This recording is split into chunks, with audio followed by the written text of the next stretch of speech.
Hello everyone, Silent here. Welcome back to another episode of Decidedly Vanilla Season 5. It is episode 9, and today we're going to be getting the first little bit of infrastructure in our base. We're going to be building up a storage system, dealing with our storage situation, and also maybe getting in a proper super smelter and things. It's going to be good. It's going to be good because, the storage is quite a problem at the moment. We're running out of double chests. We had to put some more over here. We got some in there. We got a random shulker box. We got chests laying everywhere down here. It looks disgusting, so we're going to be building up a proper storage system, multi-sorting storage system today in this episode, and that's going to help out with all the problems that we have. But before we get to that, we need to get ourselves another mending book for our chest plate here. And I guess we also need to get ourselves another bow, don't we? Because this thing is about to fall apart on us. Maybe we can actually go ahead and just repair that real quick. 3 string, get myself a couple sticks real quick,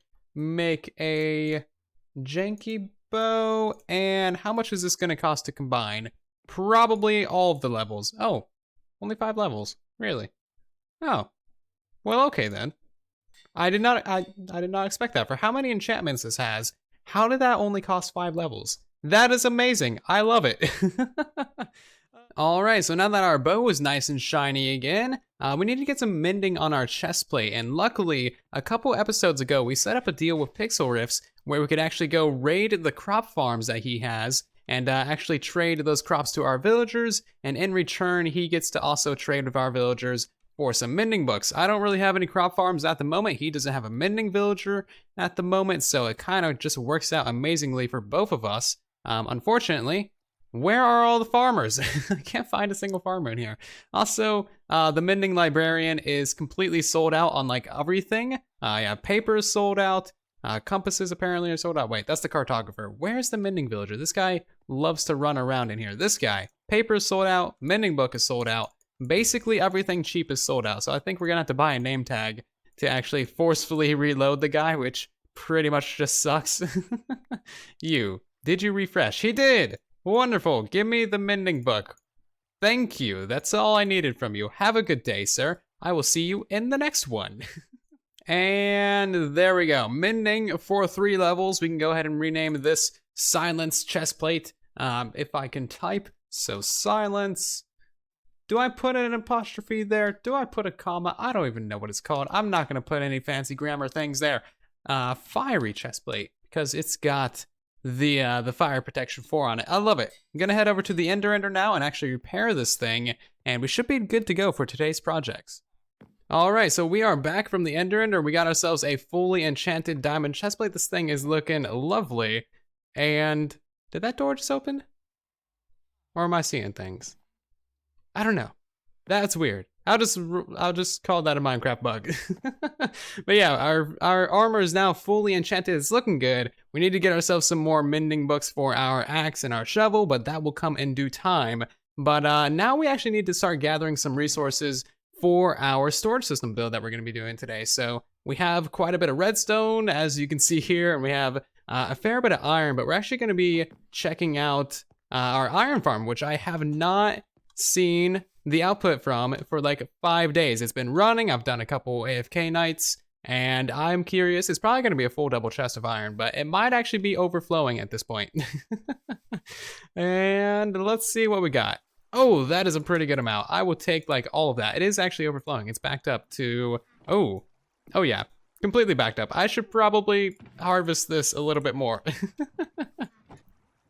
And there we go. So we got ourselves over 4 stacks of iron blocks. I think that's probably going to be enough for all the hoppers that we need to make for our build today. Oh wow, there's so much more left in there. It's crazy. I love iron farms, and this is just a temporary iron farm as well, but it's seriously providing us with enough for what we need. We will be building up a massive iron farm here soon, probably like a 200 village or something, but this is definitely enough iron for the foreseeable future. Weird things are happening on this server, I swear. Weird things. I don't like it. I'm going back inside. So I'm just up here at the top of my tree, and like I just notice this villager just coasting away on his own. What? And he's gone. What the hell? So what was that? Was that my mending villager? Did someone just steal my mending villager? I I feel like I just got robbed. No. Was that okay? There's only the mending villager in here now. That must have been the other librarian or the cartographer, which is totally fine by me. Those guys sucked. So like, have a good trip, man. All right, so I guess now that our villager just randomly took off on a cruise without us knowing, yeah, really, really random. Not sure what's up with that at all. Maybe it has something to do with Sloy just building a new potion brewer? No idea, but I went ahead and gathered up all the materials that we should need for today's multi-sorting storage system project. A couple of stacks of hoppers, probably gonna need a lot more hoppers than that. A few stacks of droppers for some item elevators, some repeaters and comparators, redstone torches, iron, and all of the stuffs like that. Some soon-to-be jack-o'-lanterns in there. And we're going to be putting this multi-sorting storage system down here in this part of the base. I think it's going to be a pretty good location for it. I already mined out quite a bit of it, as you can see. Didn't quite get those bits because those are actually out of range of the beacon beam, unfortunately. So yeah, we're going to be building up two systems. We're going to be building up one on this side and one on this side over here, and that should give us plenty of room. The great thing about this system from Gnembon is that you can actually have shulker boxes or normal like double chests on the front of it, which is really nice. So we'll probably do like a mixed system, maybe have some double chests, maybe have some shulker boxes for some things, and it's gonna be quite lovely. So I've got a little bit of a layout set up, but the system that I want to use, Gnembon's lag-free multi-item sorting system, I'm not sure if it's gonna work in the way that I want it to. So you can see I got these two sections of chests separated by 2 blocks, and that's gonna be about 6 blocks tall. So I wanna have this separated by 2 blocks just so that we can have item frames on the side here so that we know what's in each one of these chests. But the system that Gnembon has, I'm not sure if that's even possible. If it is possible, it might be really tricky to work out. Let's hop over to the world download that he provided and we'll take a look at the system. And here is Gnembon's multi-item sorting system and the world download that he provided. And as you can see, it's a lovely little system. It's very compact. It's pretty simple to build. It's a little bit resource heavy, but that's not going to be a problem for us. But one thing you may notice out the front here is that all these boxes are like right next to each other. They're right on top of each other, which leaves no room for signage or item frames or anything like that. So we need to modify the system slightly. So basically like remove these 2 columns of shulker boxes, put in some solid blocks right here, and then this is where we can put some item frames like on this column to tell us what is in this row of boxes, or this column tell us what's in this row of boxes. But not entirely sure how to modify this system so that actually works. I'm afraid I'm gonna mess up some timings and then everything's just gonna break and die. Not gonna be happy if everything breaks and dies. However, I did just notice this. So when the items go into this item elevator here, they're actually going to refresh this timing circuit back here, which looks like that should, okay, actually, you know what, this might not be a problem. This might not be a problem to modify whatsoever. All right, let's hop into a time lapse, build up this thing, and actually see if it works. If it doesn't work, I guess we'll just tear it down in shame.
So I hope you guys enjoyed that time lapse. Please do let me know what you thought about it down in the comment section, because I had a lot of fun making them, and I just really enjoy time lapses in general. And our storage system is hopefully completely done. It took about, I don't know, maybe 4 hours to build. Like straight 4 hours.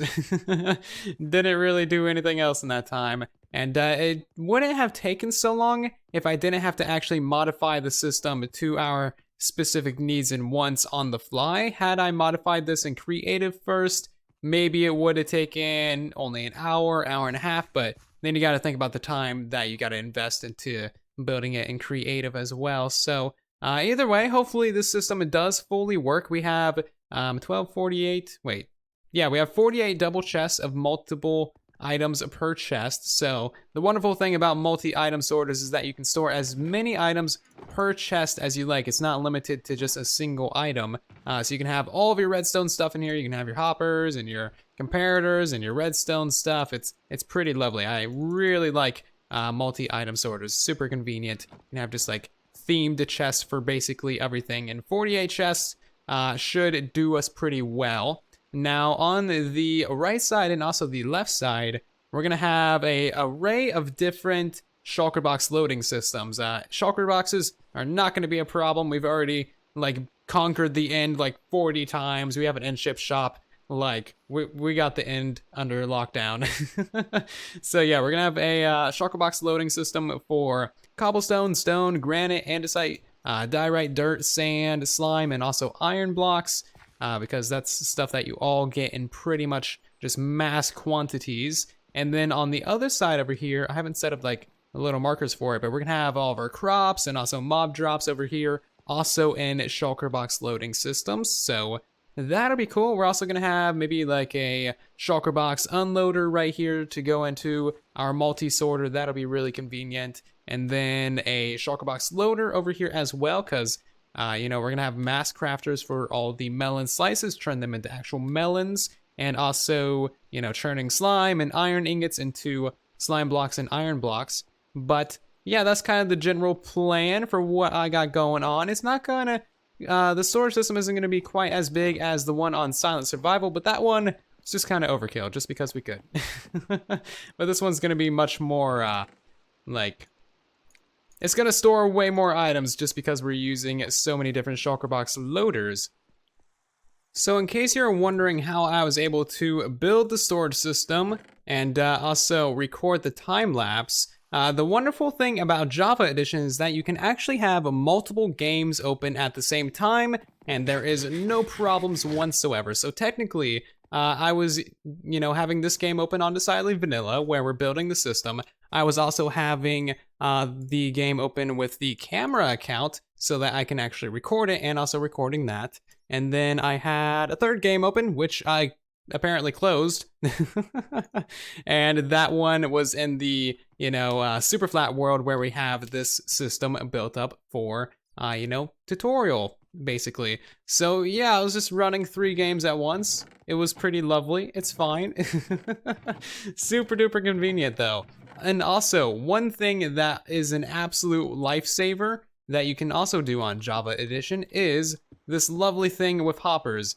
Custom texture pack where it puts a little arrow telling you where it's pointing in. Absolute lifesaver for this upper area. Could not have done this complicated hopper chain system without it, because yeah, it's just, yeah, this should be like a default vanilla thing. Honestly, it really should. It's so super helpful. But the reason why this is actually complicated, you might not think it's complicated, is because you gotta wire this elevator here to that, you know, row of chests, then this elevator to that row, this elevator to that row, this elevator to that row, this elevator to that row. It gets a little bit complicated with the hopper spaghetti going on up here, but the little arrows makes it super convenient. So I also had to modify the system a little bit more than I would have liked. So over here we have one torch tower for activating all of these, you know, observers over here. And then we have another torch tower over here for activating all of these observers. Now, the reason why I had to do that, and you may have seen this in the time lapses, I was messing around with the redstone blocks, powering and unpowering this rail. Turns out you can only power 9 rail in a row, which explains why Gnembon only made his system 9 wide. Didn't think about that. I thought rails got powered up to 16 blocks away, but what do I know, right? So I had to rewire in another elevator with a super janky redstone line going up to that torch from this output over here. Hopefully that doesn't mess up any timings. If it does, I'm gonna have a giant headache trying to figure out how to fix that. Timings is not really my strong suit. All right, so now is the moment of truth for this system. What we're gonna go ahead and do is say hi to Donator. Hello, and then we're gonna go ahead and replace one item in this chest with an ender pearl. There we go. And yeah, so every other slot in all of these other chests is filled up with stone. So all of these 48 chests have been filled up with stone. So the only place that the ender pearl that we're gonna throw in can go is into that very last chest over there. And so we're gonna throw in one ender pearl. We're also gonna throw in one rocket. And if the rocket comes all the way through the system, and if the ender pearl, ends up in this chest right here, then we will have ourselves a fully functional multi-sorting storage system, 100% modified by hand, like on the fly. I doubt it's gonna work, honestly, dude. I suck at modifying things on the fly. Well, I don't know what I expected. One ender pearl, one firework. Ripperonis. I have no idea where to look for the timing problem. So this is gonna be fun. I'm guessing it's probably gonna be on this front right here. So maybe what we can do is go ahead and add in one more tick of delay onto these repeaters. Hopefully that's all it needs. But this could literally take hours to troubleshoot, so I'll hopefully be back with you guys soon with a functional system. So it's about 5 minutes later now, and I may have discovered the actual literal problem itself. There is no redstone dust right here, therefore, this pulse extender, this massive pulse extender, is not working. Boom, hopefully that fixes all of the issues in the world. If it doesn't, Pride is gonna go back to crying in my corner. So I just did a 4-item test. So in this box we have, boom, our 2 pork chops. That is lovely. In this box we have 2 fireworks. That is amazing. Okay. And in this box we have 2 stone bricks. Okay. We're doing pretty good. For the final test, we have 2 ender pearls. Yes, that feels very nice. Okay. This system actually works. I'm actually a competent redstoner. Lovely. Oh, I can't believe I was actually able to modify this system, especially with the super janky torch tower that we got going up the center here. Like, this thing is so janky. You can see, well, I guess you can't really see. This area down here is super complicated, but yeah. Taking the redstone output from there, running it underneath and into that torch tower. It's super janky, but I guess it works. I mean, hey, that's all I can really ask for, right? This thing can be gotten rid of. Jeez, words are hard, but wow, I am super happy about that. I am so super happy about that. So I just crafted up a ton of item frames, and this is gonna make it so that we know exactly what is in all of our chests now, which is absolutely lovely. Gotta stay organized, I'm telling you guys. So I'm guessing we'll probably switch out a couple of these chests, maybe like this column right here and this column right here for shulker boxes, just so that we can easily pick up, a box of iron or a box of redstone or something like that. Not entirely sure, but it'll happen. I'll figure it out. I still need to do a bit more planning and organizing for how we're gonna get the sides of this area done. Maybe figure out a good shulker box loading design. Also need to figure out how we're gonna do the mass crafters and the shulker box loaders / unloaders. It's gonna be good, and we will figure all that stuff out in the next episode, because we are actually running out of time for this episode. We didn't get as much done as I had planned, but we did get ourselves a massive, lovely storage system built up, so that is really nice. Anyway, leave a like on the video if you guys did enjoy it. Let me know down in the comment sections what you thought about this episode, and maybe subscribe to the channel if you guys are new here so you don't miss the next episode or tutorial that I upload, and I'll see you guys down in the comment section and in the next video. Thank you very much for watching, and then there was silence.